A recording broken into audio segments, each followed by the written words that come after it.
नजर में देखे हो मूल ऐसे लगे कहीं न कहीं शासन प्रशासन और ठेकेदार की लापरवाही है।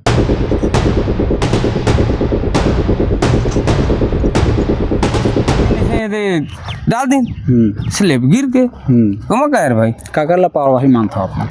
प्रशासन के लापरवाही, ठेकेदार के लापरवाही नहीं, प्रशासन के लापरवाही है, पीडब्ल्यूडी की लापरवाही है।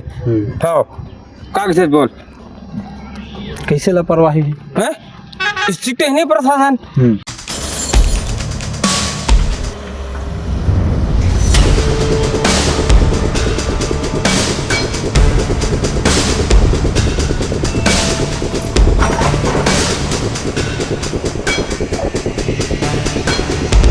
मैं हूं अरविंद कुमार और इस समय मैं मौजूद हूं मुंगेली जिले के मोतीमपुर स्थित अमर टापू धाम में।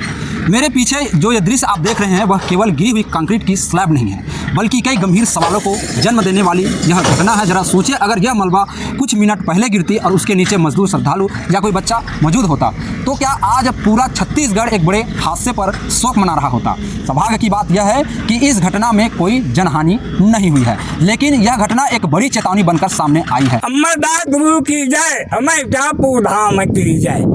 कैसे गिरी है कैसे गिरी के का करत रही इमाम भेड़ हालत का बनत रही से का बनत रही से कैसे गिरी पुल हाँ का बनी से पुल बनत रही से पुल बना सब काम करत रहे हैं तो कैसे गिरी वही मन जाने अमर टापू धाम सतनामी समाज की आस्था का एक प्रमुख केंद्र है। मुंगेली जिला मुख्यालय से लगभग 11 किलोमीटर दूर आगर नदी के बीच स्थित इस टापू से लाखों लोगों की धार्मिक भावनाएं जुड़ी हुई है। मान्यता है कि सतनाम धर्म के प्रवर्तक बाबा गुरु घासीदास जी की ज्येष्ठ पुत्र बाबा अमरदास जी यहाँ कई बार आए थे और उन्होंने यहाँ सत्संग कर लोगों के सतनाम का संदेश दिया था। तभी से इस स्थान को अमर टापू धाम के नाम से जाना जाता है। हर साल 18 दिसंबर को बाबा गुरु घासीदास जी की जयंती पर यहाँ विशाल मेला लगता है, जिसमें हजारों श्रद्धालु पहुंचते हैं। पंथी नृत्य, भजन, प्रवचन और जय सतनाम के जयकारों से पूरा क्षेत्र गूंज उठता है। वर्ष 2020 में इस स्थान को पर्यटन स्थल के रूप में विकसित करने की घोषणा की गई थी।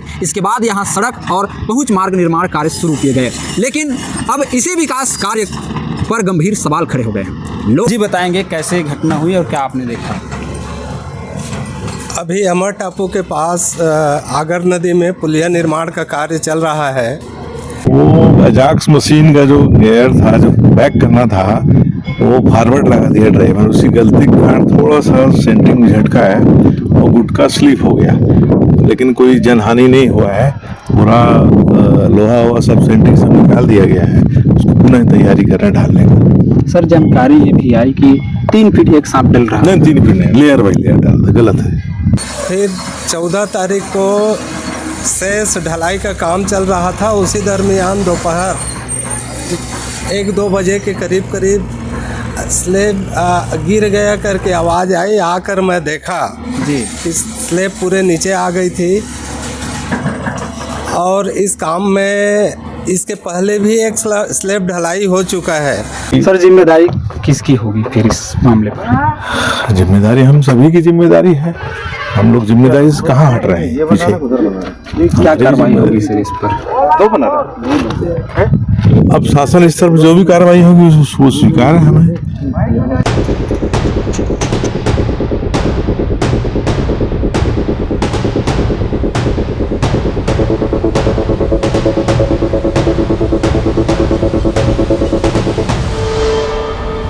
किसी न किसी तरह का कोई तकनीकी कोई चूक हो सकती है जिसके कारण स्लेब गिरा है।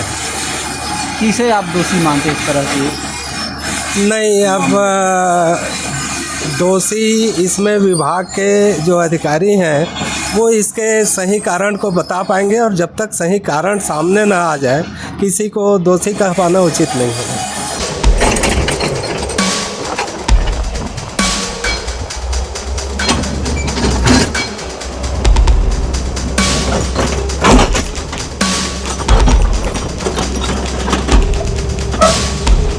जी पंडित जी बताएंगे क्या कुछ हुआ था यहाँ और कैसे ये मामला हो गया।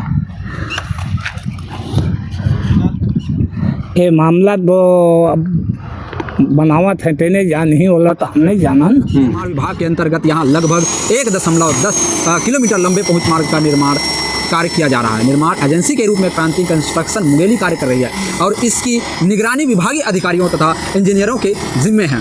इसी बीच सोशल मीडिया पर एक वीडियो तेजी से वायरल है जिसमें दावा किया गया कि निर्माणाधीन स्लैब अचानक भरभरा कर नीचे गिर गई। वीडियो सामने आने के बाद लोगों के मन में कई सवाल खड़े हो गए हैं। यदि निर्माण कार्य गुणवत्ता मानकों के अनुरूप हो रहा था तो स्लैब क्यों गिरी? क्या निर्माण सामग्री में कोई कमी थी? क्या तकनीकी मानकों का पालन नहीं किया गया? और यदि घटना इतनी गंभीर थी तो इसकी जानकारी तत्काल सार्वजनिक क्यों नहीं की गई? अब सबसे बड़ा सवाल यह है कि क्या निर्माण कार्य में जल्दबाजी की गई? क्या इंजीनियरिंग मानकों का पूरी तरह पालन हुआ? क्या गुणवत्ता नियंत्रण में कोई चूक हुई? और यदि उस समय वहां मौजूद मजदूर या श्रद्धालु मौजूद होते तो एक बड़ा हादसा हो सकता था। सबसे महत्वपूर्ण बात यह है कि अमर टापू धाम केवल एक पर्यटन स्थल नहीं है बल्कि लाखों लोगों की आस्था का केंद्र है। यदि यहाँ किसी प्रकार की जनहानि होती तो केवल कुछ परिवारों को ही नहीं बल्कि पूरे धार्मिक स्थल की प्रतिष्ठा को गहरी चोट पहुँचती। विकास कार्य आवश्यक है लेकिन आस्था के केंद्रों पर विकास का अर्थ केवल निर्माण करना नहीं बल्कि सुरक्षित, गुणवत्तापूर्ण और जवाबदेही निर्माण करना भी है।